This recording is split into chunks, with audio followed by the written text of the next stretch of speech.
नमस्कार टिक्की रोषे घर को स्वागत करुच्ची। मु आज नड़िया चाउल सरू चकुड़ी करने जाऊँगी।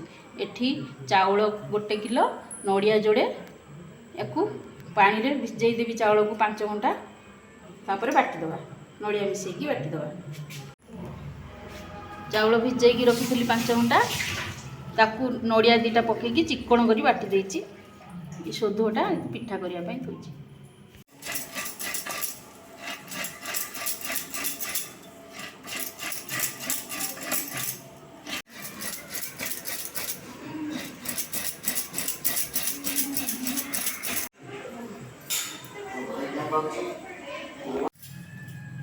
नड़िया चाउल सरू चकुली मुझे पूर तैयारी करुच्ची।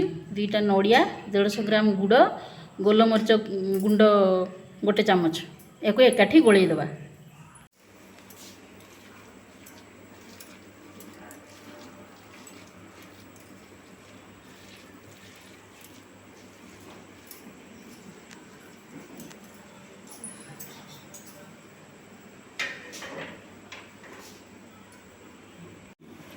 ये सोधटा को आम बाटिकी 3 घंटा 4 घंटा रखीदेलु। एबे पिठा करने जाऊँ। तेणुक ये पिठार एति पानी देले ठीक हे पिठाटा करने भल लगे। पिठाटा नरम बढ़िया हे।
ये पूरा दो